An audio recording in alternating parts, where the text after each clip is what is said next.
menggosok angka dengan pisau, menghapus jejaknya, setelah mengganti tanggalnya, menempelkan nama yang dipotong dari koran. Dengan cara ini dia mengganti identitasnya. 17 tahun pergi ke bank untuk menukar uang tunai. Tapi bajunya biasa. Staf bank sama sekali tidak percaya. Sebaliknya dia mengangkat kakinya dan tidak mendapat uang sepeser pun. Di dalam perjalanan dia ingat apa yang ayahnya katakan. Hal pertama yang dilihat orang bukanlah penampilan, tapi pakaianmu. Dia tahu apa yang dia katakan masuk akal. Karena hari pertama sekolah, dia berjalan dengan setelan pakaian yang layak. Setelah dikenali sebagai seorang guru, rencana perjalanan. Frank mengajari semua orang bahasa Perancis. Mengusir guru itu keluar. Butuh 1 minggu sebelum ditemukan oleh kepala sekolah. Setelah Frank bercerai, dia memilih untuk melarikan diri. Cek dibawa ke ruangan bawah tanah. Dia mengambil beberapa cek yang kosong yang tersisa. Berjalan dengan frustasi lalu melihat ke atas. Anak-anak berkumpul di sekeliling kapten untuk meminta tanda tangan. Sekelompok pramugari mengelilingi kapten. Saat ini, para kapten sama populernya seperti seorang selebriti.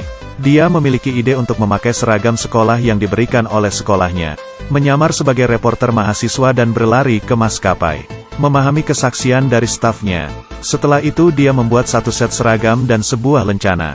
Mengandalkan pakaian ini, Frank menjadi seorang kapten pesawat. Mulai memalsukan identitas sebagai kapten.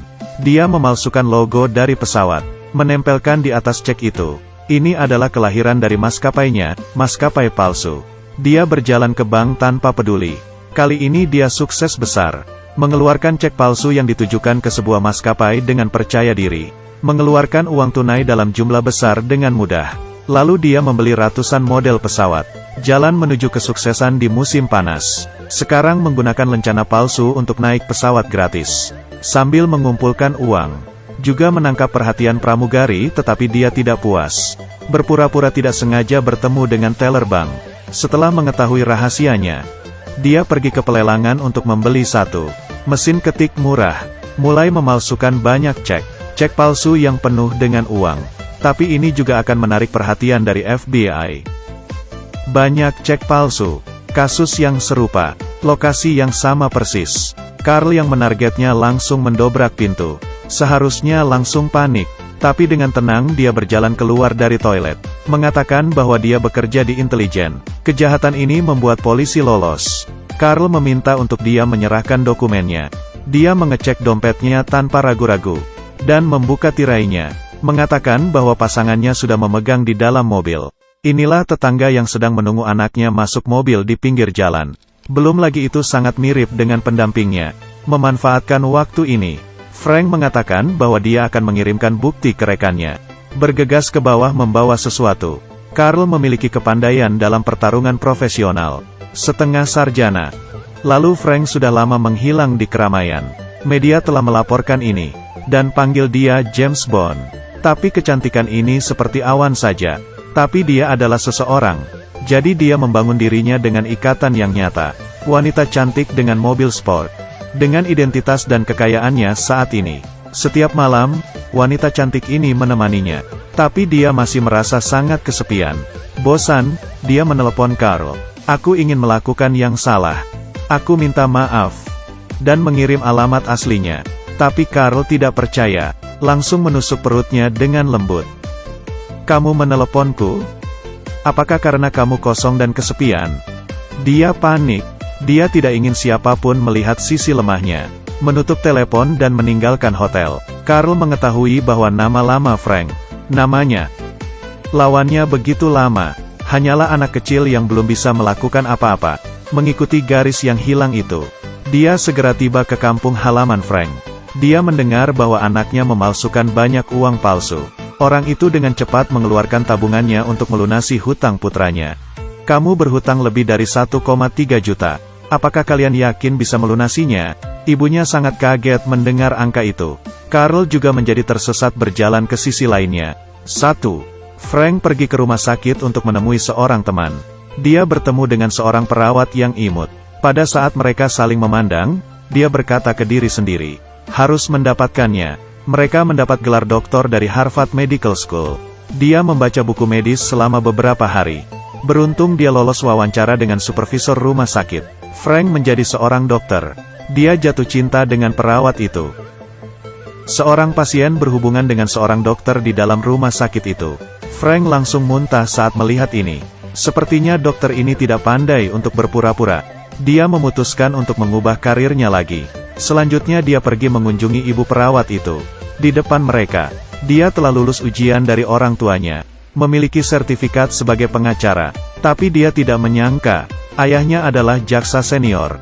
Mengerti kebohongannya, supaya tidak putus dengan cintanya, dia hanya bisa memilih untuk mengaku.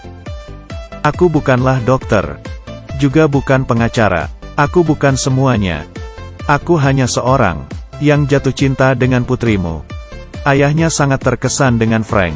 Dia akan memberi Frank sebuah ujian di musim semi. Dia menghafal semuanya dalam 2 minggu. Berhasil lulus ujian, menjadi asisten jaksa. Semuanya terlihat sangat indah.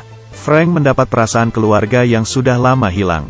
Tapi sampai sekarang, dia telah menipu lebih dari 4 juta dolar AS. Bagaimana mungkin FBI membiarkannya pergi? Hari pernikahan, Frank melihat bahwa ada polisi. Dia tahu bahwa pria penting itu mengkhianati. Dia punya rencana, memakai seragam kapten, datang ke sekolah pramugari dengan alasan untuk memilih pramugari. Memilih beberapa gadis dengan kaki yang indah dan panjang. Ganti menjadi seragam pramugari. Bergandengan tangan dengannya dan berjalan di sekitar bandara. Polisi juga berhati-hati. Semua mata melihat gadis-gadis cantik itu. Frank mengatur supir taksi, memakai seragam, berpura-pura menjadi dia dan tinggal di bandara.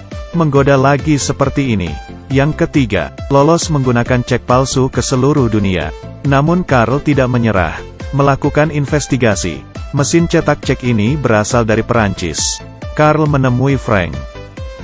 Karena dia tidak percaya ada yang bisa menangkapnya, Carl berbohong padanya bahwa ada polisi di luar pintu.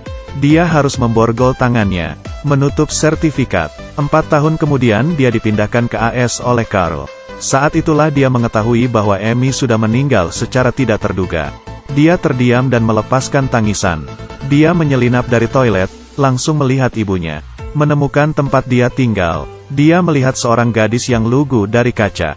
Itu adalah pemandangan yang hangat. Melihat saudara tirinya, dia mengira ibunya tidak dapat menemuinya selama bertahun-tahun. Dia berkata selamat tinggal lalu dibawa pergi oleh Carl. Dihukum 12 tahun penjara karena membuat cek palsu. Setelah kesempatan ini, dia membantu polisi mengidentifikasi cek palsu. Carl melepaskannya dengan jaminan dia akan membantu polisi dalam sebuah kasus. Dia menjadi ahli cek palsu. Tapi dia merasa bosan, siap untuk kabur lagi. Carl tidak menggunakan kekuatan polisi kali ini, membuatnya palsu. Dia membiarkannya membuat keputusan. Jam berdetak dan hari ini adalah hari Senin. 2 jam telah berlalu sejak waktu masuk kerja. Dia datang dan mengambil cek palsu di sebelah Carl. Kedua orang itu tertawa karena tahun ini dia berusia 22 tahun. Orang ini baru saja mulai. Semuanya bisa kembali.